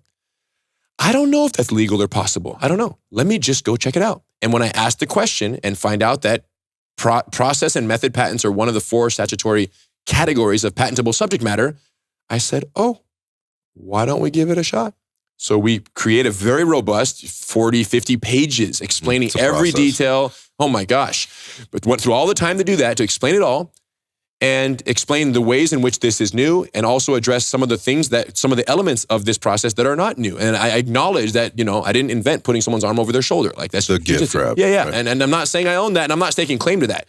So what I'm staking claim to is very specific SafeWrap applications that are novel, right? The ones that were not previously done, and the combination of factors.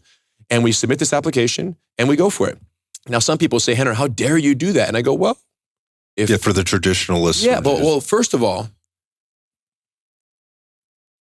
why did you patent SafeWrap? Because American intellectual property laws permit me to. Okay. I can. Number one, starting position. Fair enough. What's the advantage? Because, are you going to try to patent the triangle choke next and a knee bar and an Americana? This is the controversy. First of all, no. I stake no claim, and I intend to make no claim to any jiu-jitsu technique or any method, law enforcement or other, that has been done in the past. I have nothing to do with any of that. I'm not claiming anything. Only SafeWrap. Number 2. And number 3, well, what's the advantage? Why did you do this? That's the real question, is the why question. Why? Why not just let it be another move that you invented, like many others that you invent and then everyone else uses and no one gives credit for? Why are you trying to be such an opportunist here? Right. Yeah. Why not just give it away? And what I explain is the number one challenge facing defensive tactics instructors today, if we had to summarize all of it, the number one bone that they all have to pick with their command staff is that they go around, they do the training courses, the GSTs, all the course, all these experts, they get all this information. Then they go back to their departments and say, Chief, Sergeant, Lieutenant, I want to train these skills to our people. I just did a 2-day seminar. I did 16 hours of SafeWrap, and I want to go bring it back, and I want to teach it, or GST 40 hours, and I want to teach it to our staff. It's going to save lives.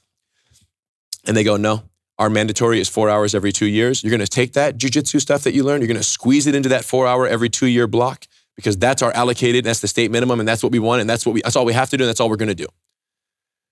And they get squeezed. And DT instructors live in the constant state of despair and frustration and I've heard it all. Anger. They're so upset. And I've been teaching these guys for 25 years myself. So I'm like, man, I feel the pain. Like, I would hate to be in your shoes where you want to save lives, you want to train, you want to give, but you can't. And you probably had to take a pay cut just to even get that job. Thank you. Yep. So it's all bad for them. And all they want to do is save lives with proper skills that they're going around the world gathering from these amazing courses that they're doing. But they can't. Mm-hmm. So come along SafeWrap, which as a proprietary system, which includes, but is not limited to, taking the person to the ground in a safer way, in many different variations, front entry, rear entry, tandem application. Once we hit the ground, if the fight is underway and someone's getting punched, how to intervene on a fight. If the person's already on their belly, how to unpronate them to a lateral. So all the seated application, someone's in a chair, how do you SafeWrap them from the chair to the ground? Every entry to the system you can imagine, you get certified in all of that, and all of that is part of this system. What happens is you go, oh my gosh, it's not a single technique. And that's, I think, the misconception that we're going to help shake today in this afternoon session, that they're going to go, oh my God, it's a whole system. Mm-hmm. And it's complete for 2-on-1. It's a complete standalone system. And you learn all of this. It's amazing. I want to go teach this to my people. Because it's proprietary, issue a license to those who want it. We're licensing the system to you for a period of 2 years during your instructor certification window. And currently that license is available at no cost to these early adopter agencies. There's not a cost associated to this. This is a very important factor. Yeah, we're not charging you per officer, per thing. But no, we're just licensing it to you, and you're just agreeing to the term of the license, right? And we're going down. We license the intellectual property. It says what we're licensing, and you are agreeing in that license as the agency, the chief signs off on this, saying, we agree to adhere to the terms of the license, which stipulate the training requirements for the use of this system. It's the same as a taser. Same as the taser, where you say, hey, you want to adopt the taser? You have to train according to taser's best practices. If you use taser in the field and you get sued, they're going to say, well, what did you do to train this? And you're going to say, we did tasers recommended, I don't know what it is, but maybe it's an 8-hour training for new users. We did it completely. So we're within taser's recommendation. Therefore, as an agency, we're not at fault if the taser had an adverse effect or whatever. We did what we're supposed to do, and it's unfortunate, but this is where we are. So SafeWrap is the same. You get licensed, you agree to the minimum training standards, initial new user and recertification requirements. And here's the point. Because the data coming back with SafeWrap is so incredibly promising, because the system is so undeniably superior to conventional methods of 2-on-1 restraint from a restraint perspective, public relations and medical monitoring perspective, and tactical control perspective, it offers so many benefits so quickly and so easy to learn and so easy to adopt that when officers who we certify go home to their chief and they say, Chief, we learned this new method that completely flips, law enforcement conventional norms on its head and is a new way of approaching arresting someone in a way that is less likely to cause injury. We've seen other agencies using it. They're having great results. The data's coming back. We want to adopt this. We want to come in. The chief's going to say, well, fit that, what's it called? The wrap safe, fit that in that 4-hour block. And then the DT instructor is going to say, Chief, we would love to. Unfortunately, in this case, this is not just another jiu-jitsu move that Rener invented and just splashed on the internet carelessly and then let everyone use, no problem. This is a unique and proprietary system that is patent pending worldwide that they have the rights to. And in order for us to use this system, we must adhere to the training terms and the licensing terms that they stipulate that they've put in place to ensure that A, we teach it correctly, that they hold us to high teaching standards, and B, end users get sufficient training in the system so that we as an agency can get the desired benefits, which is reduced workers' comp claims, reduced litigation, reduce everything, reduce liability, all the things chiefs want. We can get these things, but we have to adhere to this. So if we could go ahead and implement this, you would need to give me some extra training time on an annual basis to bring this into our system. We would greatly appreciate that. And right now, just so you know, generally speaking, and barring slight modifications in very special circumstances, it's an 8-hour new user certification for the complete system, end user cert, and it's a 4-hour recert on an annual basis. And you can put those hours kind of how you want. At Bellevue, they kind of split it up into smaller blocks. But the point is, that's what it's a day. It's one day. Like Taser, you get the tool, you're certified, and now the world is better because of it. But the point is, these defensive tactics instructors who initially were on social media going, how dare Rener patent a technique, this and that, when they eventually come to the course and they understand this, and they leave with the license and understanding of how this works and the benefit that the license gives them in their ability to demand more training time, which they've never gotten the yes for, but finally they're able to get it because the chief wants what SafeWrap provides. Yeah, for whatever the reasons are, right? Whether he cares about the safety or the public perception, or just the public perception, or the saving of financial savings and insurance. It's smart. In that sense, it's very smart. So the license is not the liability; it's the asset. Okay. So I'm curious about this, and this is a question going back to like the taser thing, right? So what are you on the hook for licensing a method or product or IP, however it falls in? I don't understand patent licensing that much. Yeah. But what are you on the hook for if and when, as you said, this gets used and somebody passes away while the technique is being used for whatever the events are? Thank you for asking. So when an agency licenses SafeWrap, naturally, right, the agency will be operating within their policy. SafeWrap will be added to their policy, and they're going to use it. And if an adverse medical event were to happen, listen, a civilian who has, is involved in a use of force encounter, they can sue whoever they want. Yeah, right? It's just that they just splash it all over the wall. And when we engage with that agency, we make it very clear you follow these standards, right? And they do indemnify us against claims from a civilian for their use of the skill. However, we, as part of that license, agree to provide expert witness support in any litigation surrounding the agency's use of that skill set, that system, at no cost other than the cost to fly me out or to get me, a hotel room to go testify in court if I need to, or if not on Zoom, whatever it is. So that right there, the fact that if they find themselves in litigation surrounding this skill set, I make myself or our team makes themselves available, our team of experts here, to testify as expert witness to the extent necessary for these agencies is an incredible benefit, and I think a very important one because it shows the extent to which we stand behind the system. And some people have asked. It's a bold move. But Rener, what if we don't do it exactly as it's taught? Of course that's going to be the question. And we're going to assess every situation on a factual basis, right? On what happened and what was done. However, what I know to be true is that how something is trained is rarely, if ever, how it's applied, how it goes down. Yep. And the dynamicism of law enforcement encounters and the challenges they face and the unpredictable environments, the unpredictable variables, a dog literally licking your face while you're trying to SafeWrap because, a new one. You know what I'm saying? Hey, I had the video of it and the dog is in there and they're like, okay, luckily it's a nice dog, but nonetheless, one in your face. Everything is dynamic. So when we go to testify as expert witness in a case involving SafeWrap or any other one of our skills that we teach, we always have to take the totality of the situation into consideration. Well, that's what everybody in that courtroom's doing. Exactly. And then provide the accurate assessment. But I can say, anyone out there who goes, well, if we don't do it exactly as you teach it, you're not going to back us up. That's not an accurate statement. That's not true, right? We understand the challenging work law enforcement officers do on a daily basis. And we stand by SafeWrap, and we stand by the safer, essentially foundation of the system. And even when it's applied in modification, even if they go to try SafeWrap, I can envision a situation where someone tries SafeWrap, it is not applicable for any number of reasons, and then they transition to prone restraint. They have to in the situation, given the circumstances, they use it, an adverse medical event happens, and then they ask me, Rener, was that appropriate? And I can see a set of variables existing where that could very much be necessary. Right? Does that happen in GST?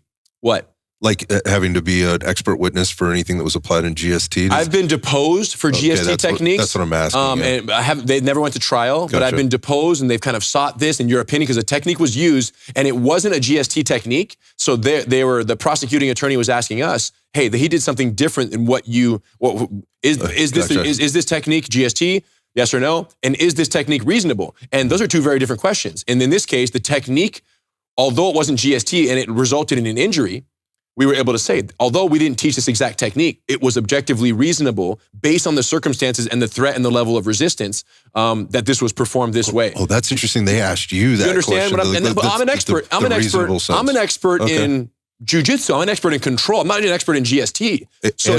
I wouldn't imagine you are. So someone will ask me, right, from both sides, they'll ask different questions, and all they're asking is my expert opinion. I'll stay in my lane. Based on the threats presented here, do you believe this was a reasonable response to the threat? And in that case, even though it wasn't our move, is what I'm trying to explain. That's why I'm asking. Yeah, and that's what everyone needs to know, right? Is that, now, the opposite is also true. If what they do is objectively excessive or inappropriate based on my assessment, I'll say that. I'll stick to the facts in every case. You tell the truth. Whatever it is. You tell the truth. But I just want everyone to know that there's no world where if it's not perfectly done, I'm not on your side. Gotcha. Absolutely not. Because that's not even realistic. Yeah, that's not even jiu-jitsu. My question was more about, like, you put us out there that will come and testify as if this is something that's easy to do and maybe you've never had any experience doing this, right? I have. You've had plenty, right? So that's where I was going with that. That's all. Because I would just want to know, like, if you're making a bold statement, right? Hey, we're going to come out there. Well, we believe in what we're teaching. That's my point. We believe in it fully. That's my point. You guys, ultimately, officers are responsible for their actions and their agencies and their policy. And when you bring in SafeWrap, you're saying we believe in SafeWrap, we believe in using this. But if doesn't go exactly according to plan and something, adverse medical event takes place, they're going to say, who are the experts? Who taught you? And my point is, we show up to that meeting. We don't say, hey, peace out. Don't call us to the expert table. No, it's our product. It's our system. And I want to go there and explain the context in which it was used to my understanding and help shed light on the facts. So a couple more questions. We'll get you out of here because I know you got a busy day. And sorry, and I'm not being rude. I'm just reviewing. I'm having a great time, bro. Good. It's air conditioned in here. And it is a little warm. We're educating the world. So talking about like getting out of silos, of training, it's been a big theme here, right? We often in law enforcement, when I say we, I just mean the collective, people who care about law enforcement. I'm in the environment, so I'm saying we, right? Like today. I do the same. But I don't connect myself to that. I've never pretended or anything. But in terms of the themes of this week, it's really been about, we got to get out of these silos of training, particularly in use of force situations, whether it's firearms, whether it's defensive tactics, arrest and control, all of the things, that can come up, all the different variables. So just in terms of silos and how things are being trained, I think you may have, like, not you, but I think sometimes people want to pigeonhole the Gracie system in Gracie jiu-jitsu into one thing, and that it's somehow a silo, right? And I think you did a pretty good job of at the beginning of this saying, it's not that at all. Like, we go out and we train. Where your father started with this was like, we went out and we got all these defensive tactics instructors together, all these cops, all these other martial artists, and we put them in the same room to come up with this. So I think, to me, almost by default, that seems like you're not in a silo because it never started that way. Well, yeah, no, it never has been. Listen, at the end of the day, all the way back to my grandfather, it's always been about just constant, never-ending improvement.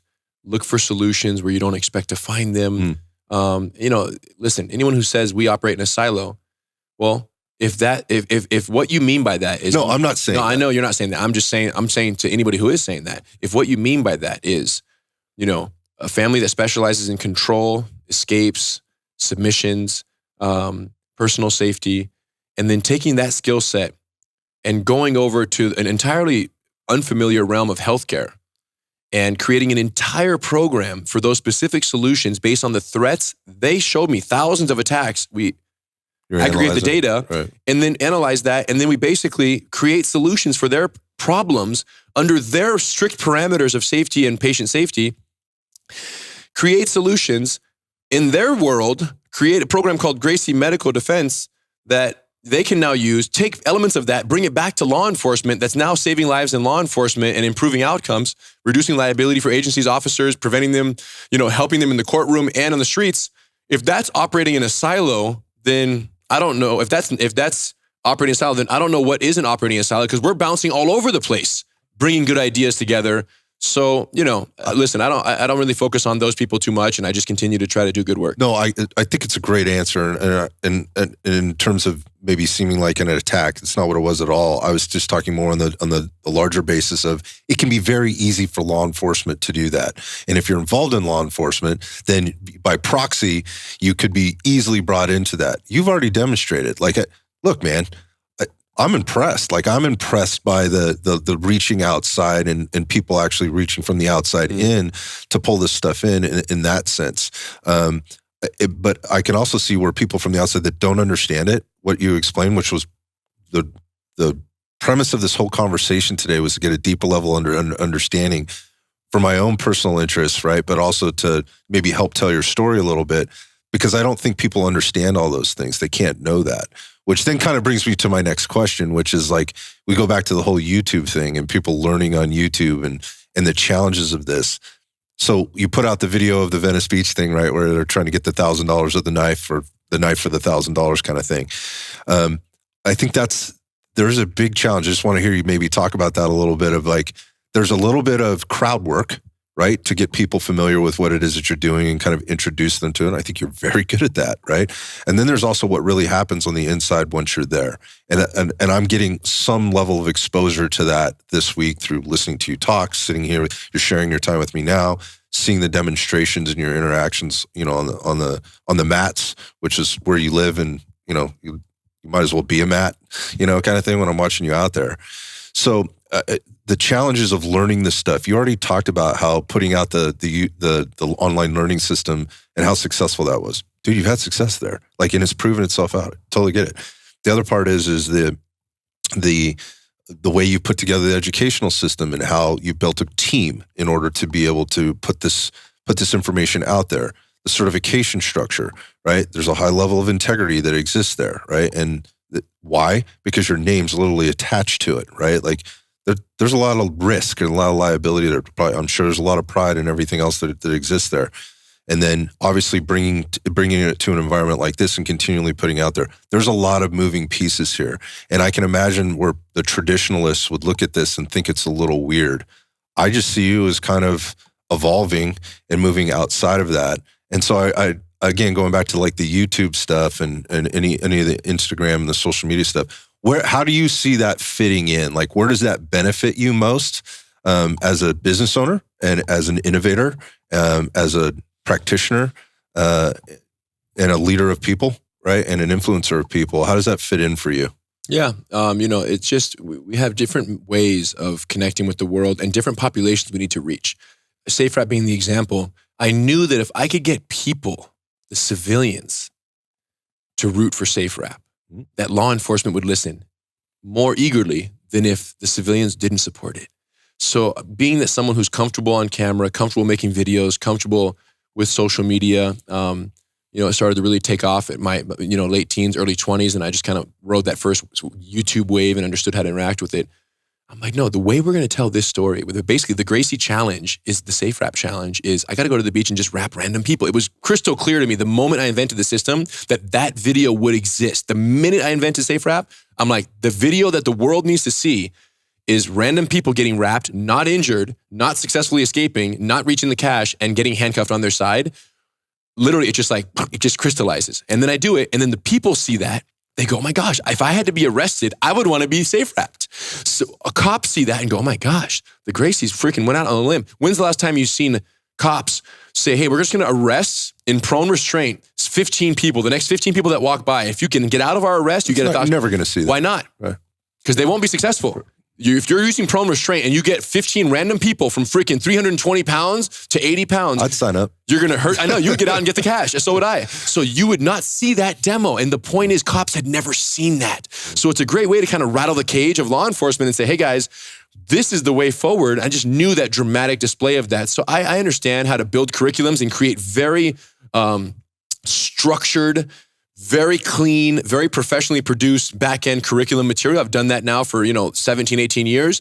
But I also understand how to make the on-the-fly YouTube video that is very like grabby, like, hey, big sign, $1,000 cash. I understand kind of both sides of media and production, and I understand how to communicate to different audiences, and you communicate and grab them over here, then you educate them over here, then you certify them over there. So I just try to be an artist to some extent of blending all those worlds. I think a lot of the success we've had from the Gracie breakdowns and things over the years is because we understand, how to communicate in these different mediums quite well. And I think if amongst my jiu-jitsu black belt and a few other black belts, I think one would be, right, presenting and really selling an idea, selling a concept. And telling really to me, telling the story. Telling the story and selling to me is the transfer of passion, enthusiasm. If I can get you to feel about the thing that I feel about it. I went on Shark Tank several years back for my hoodie backpack called Quick Flip. And I'm out there and people say, Rener, how was that? And I said, well, I was really, really nervous for the sharks because I was going in fully confident in my product, in telling the story and getting them to feel energized about it. And I was successful in that endeavor. And it goes down as one of the best Shark Tank pitches in history. I'm a little biased, but it was an amazing experience. And I just had fun with it because I can get people to feel what I feel when I know what I'm selling is right. That's the key. When you're on the right side of truth, it's very easy to have this, what we call energy. It's very easy to get very excited about things because you know that what you're selling is the way. And I feel that way about products. I feel that way about jiu-jitsu in general. And that's why people say, Rener, no coffee, no drugs, nothing. How are you like this all the time? And my answer is, we have one life. I won the lottery by being born into a family that does jiu-jitsu, that helped start it. And also being blessed with an understanding of the world that allows me to make the most of that opportunity for myself, but also for everyone it benefits. So I'm like, yo, there's no time for do anything else. There's no time to waste. There's no time to go get distracted and bury myself in 40 hours of video games. Life is the video game for me. What anybody feels playing the games, I feel playing life, because it's all opportunity and it's all life-saving. Like, the implications of winning and losing in life is real. And I like those stakes much more than the fabricated reality of a video game. So that's my game. That's my life. That's where the passion comes from. I'm trying to use all the available tools and resources. And many people will say, Rener, it's like you're doing jiu-jitsu, but in life. And that's why I wrote the book, The 32 Principles, Harnessing the Power of Jiu-Jitsu to Succeed in Business, Relationships, and Life. Because nothing I do without calling on the universal principles that revealed themselves to me over a lifetime on the mats. It's 100% applicable to every aspect of life. I believe that. And I think every long-term jiu-jitsu practitioner starts to feel this, and that's where the addiction comes in. That's what I hear from them. The addiction is, I love jiu-jitsu as the kind of the connector to the art, but I really love how this makes me a better person. So many lessons. In so many ways, life, marriage, relationship, business, partnership, leadership, confidence, all of those things. So to me, jiu-jitsu is life. We all have one ride at this. And my goal is just to leave the world better than I found it, and doing that, using jiu-jitsu as the vehicle, and now to see the extent to which we're entering healthcare. We just partnered with the International Association of Firefighters for all 350,000 plus firefighters and paramedics in North America.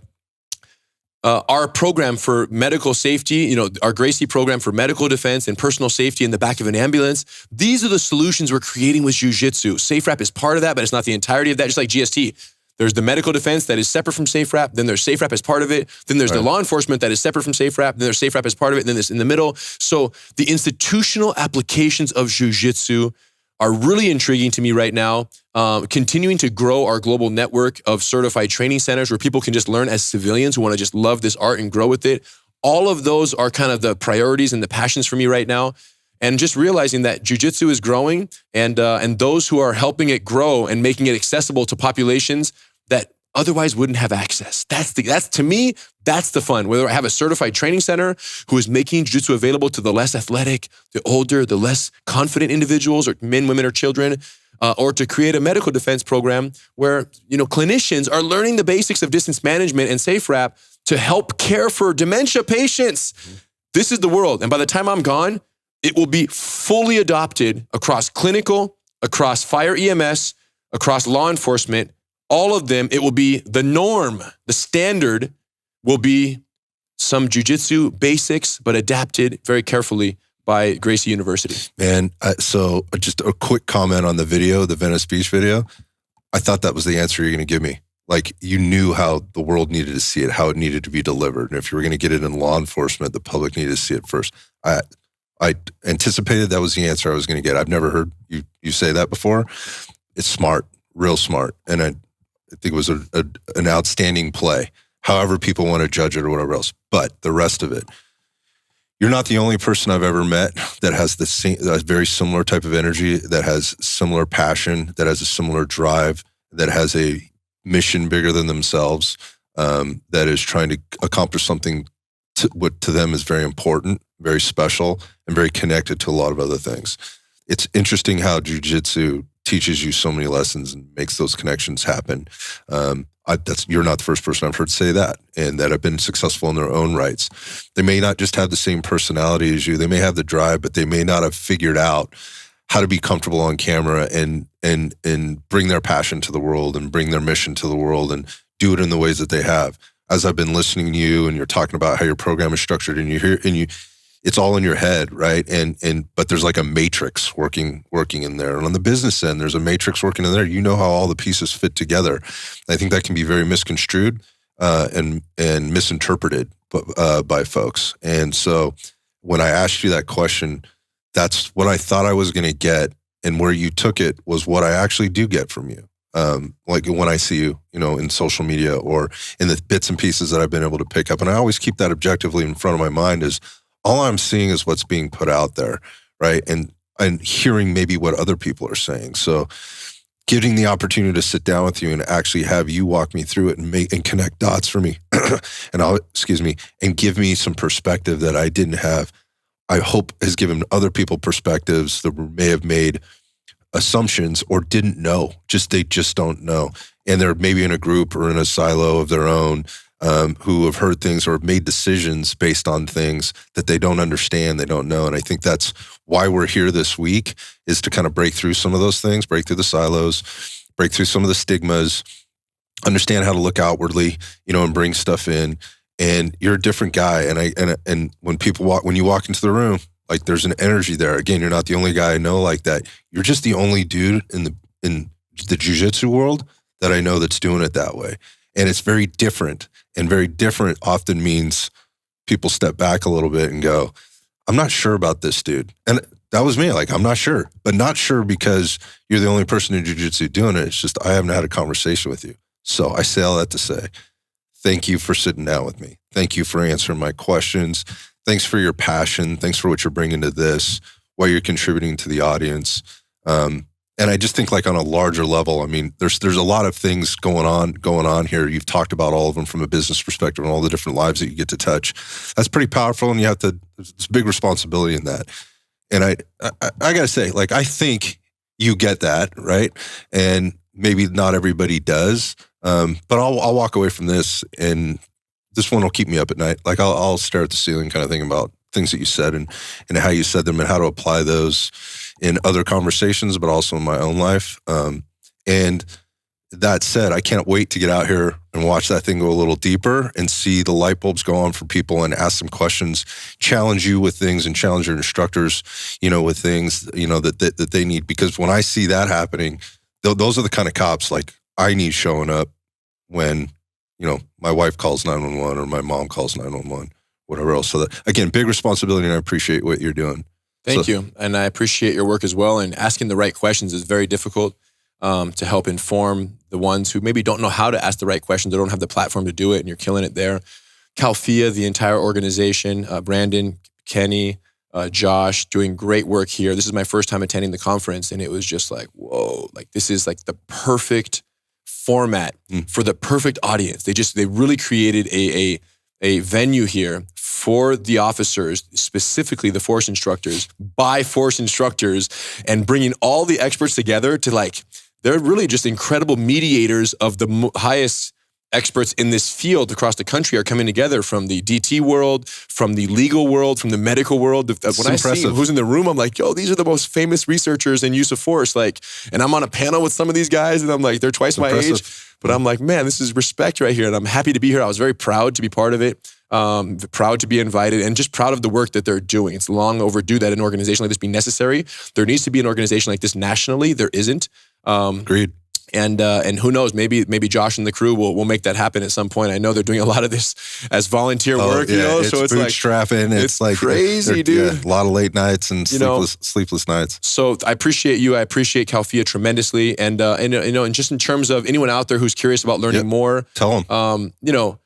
Listen, if you're a law enforcement officer and your agency has not, done GST or SafeWrap, I don't know what to say other than you should do it. You just need to get the access to the information. I can say this with confidence, that there's been no one that we've shared the room with, shared the mat, I should say, not one person that we've shared the mat with who has learned the things that we're teaching. All of it, but especially in the recent couple of years with SafeWrap, as a lot of curious heads have poked in, no one has been exposed to SafeWrap and didn't leave the mat saying, yeah, that's the way. I get it. I get it, and it makes sense. This is the way it should have always been. All of us, including me, are embarrassed we didn't think about this. Like, I'm embarrassed it took me 25 years to ask the right questions about how to hold someone, because I always struggle with prone as well, like everybody else. So, everyone who learns it, immediately they revert to it as a default. It becomes the one they want to use. And this is now extending to the end users within agencies who are having the same strong tie to it. Because I've had this reported back to me. When users have learned prone restraint tandem, and then they've learned SafeWrap, they're asking, can we just default to SafeWrap? Like, why don't we just do this from now on? And then the teachers will say what we say, which is, hey, learn it both, learn everything. But default can be this, but we just need more tools. But this can be the one because it gives greater control in less time with less training, and it's more forgiving. If you do it wrong, it still has greater outcomes than if you do SafeWrap 90% wrong, It's very forgiving. It's very forgiving. Where if you do prone 90% wrong, he's building the house and he's running and he's attacking. You start right back at the beginning. Oh my God, chaos. And then the escalation of force that ensues as a result is catastrophic professionally, legally, medically. Everything changes when you have to escalate because you didn't have control. We've seen lives lost for this. So, for anyone out there, just know this. I guarantee SafeWrap will completely transform how your agency, how your organization looks and thinks about restraint when it comes to multiple officer encounters. And if not, you can have your money back, straight up. Like, come to the course, tell your chief I said it was okay, and you call me after and say, Rener, I learned SafeWrap, I got certified. I don't agree that this is the most tactically reliable and medically desirable method of 2-on-1 restraint. I want my money back, and I'll give it back. So and that will be the case forever. Like, it's just, that's how much we stand behind this. It can be learned in GST. It's part of the Gracie Survival Tactics complete curriculum. So if you're looking for a complete defensive tactics solution, then go get all of GST, which includes SafeWrap. If you already feel like you got a comprehensive defensive tactics for everything one-on-one, again, no problem. You can come to a 2-day standalone cert where you're learning all of SafeWrap. You get certified and you can get the license and you get it for a 2-year and then you recertify. That's totally possible as well.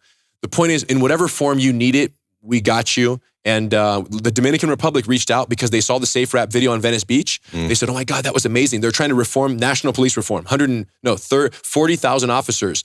And they said, we want to completely reform what's going on here. We love SafeWrap, let's do it. And I responded, I said, well, okay, SafeWrap's a 2-day course. And they said, well, we also don't have any standardized practices for one-on-one encounters. I said, well, then GST level 1 and 2. They said, okay, great. So we went out there, did a 2-week course, certified them in GST, certified them in SafeWrap, 140 instructors. Now they are tasked with licensing, or with training under license, the remaining 40,000 officers. It's a complete country adopting GST and SafeWrap. I'm familiar. I've had actually a couple conversations with guys doing other things, but within the law enforcement curriculum, they are trying to completely overhaul. It was pretty bad. And now they're trying to revamp the whole thing. And this is at the center of it. The president of the country came to our final day presentation. Is that right? I was demonstrating with Bernardo in front of the president. I mean, this is like life-changing stuff and memories I'll never forget. And it's happening 2 weeks ago. Right. And all of this is happening in the last year since SafeWrap's announcement. It's been the fastest adopted and most early on controversial, but now it's more like, no, controversy's gone. It's just data now. It's just success. Yesterday, Professor John Peters of the Institute for the Prevention of In-Custody Death, right? Huge institute for law enforcement. They do a huge conference every year in November. The most recognized individual. The most recognized individual when it comes to in-custody death and the research surrounding it. He leans over during the panel and he says, Rener, what do you think about us doing a research project where we study and, verify the safety components of SafeWrap? And then we publish it and, it helps us save lives of officers because that's what our whole institute is about, research for life-saving and preventing custody deaths. I said, Dr. John, he said this quietly while Mike Brave was talking. I said, I love the idea. He says, do you think we should announce it right now? I'm like, yeah, let's do it. So then we get on the mic and then I tell everyone that he's inviting us to do this. That's how fast it's happening. That's what I'm saying is that he's like, and then today we were late to this because he was outside talking to me for 20 minutes trying to explain how the research project would be conducted, that him and Daryl Ross. It's already on board. Daryl Ross, one of the most foremost experts, along with Dr. Gary Vilk. So all of these guys are like, no. We are all in the litigation. We're in the weeds of it. And for them, it's clear as day that every officer should have this tool that is going to reduce liability, reduce injury probability, and improve outcomes for officers and civilians. It's not the answer to everything. This is not a panacea. It's just a massive void, especially at a time where there's so much scrutiny and so much concern around conventional legacy methods. To them, the whole panel, it started off as a prone panel, but it ended as we should all do SafeWrap panel. Why not give this to every officer? Again, when it's moving at light speed like that, things are going to happen fast, and you got to make decisions. And I think that again, going back to what I said, you're in a position now to be very nimble and do those things. And I think people are going to look at that and go, "Damn, where was I?" Like to your point, like how come I didn't come up with this 25 years ago? Again, you mentioned that yesterday about the embarrassment. Like I'm embarrassed. I'm sorry. Yeah. To all of law enforcement, I'm sorry. It took a hospital to think of the move to come. We're going to the UK in 2 weeks. I go to the 3 weeks in September with my brother, flying to the UK for 24 hours, one presentation, one day, 4 hours, to the National Training Advisory Group. This is the group that oversees all the police districts in the UK, and they vote and they inform the curriculum nationally that all cops in the UK are allowed to use or not allowed to use. Big stage. SafeWrap will be 4 hours presented to the National Training NTAG. And if they vote favorably after a 4-hour exposure, which trust me, I can almost certainly believe that they will. You'll be ready. They're gonna adopt nationally. Now the UK is saying that all of our officers get this because they said, Henry, the problem is prone is acceptable, but they always tell us to use the lowest level of appropriate force, but we don't give them an alternative to one method of grounded control and restraint. So let us at least have a lower level of restraint on the ground so that they have the option to choose. How can we say use the lowest level if there is no other level? Right. SafeWrap is the other level for neurodivergent, for mental health, for pregnant individuals, for children, or for adult males who are violent and aggressive, but who can be controlled tactically more effectively because we're not putting him in a position of power. I mean. All right, so how do they get it? SafeWrapSystem.com. Follow me on Instagram at Rener Gracie. Watch the videos, you guys. SafeWrapSystem.com has all the videos that are all your evidence. You take that website, you can download what's called an executive summary. It's a PDF, like a business proposal / layout. It explains everything for your chief. So you can get that PDF, you pass that up the chain of command, and watch what he or she says. Watch what they say. And if they say no, call me. I come. I SafeWrap them until they say yes. All right, man, you've been amazing. Thanks so much for your time. I know you got to get going. I appreciate you. Thank you, Craig, for hanging out, man. Thanks. Best of luck to you. If there's anything I can do to help you in any way whatsoever, don't ever hesitate. You already have. Thank you. Thank you.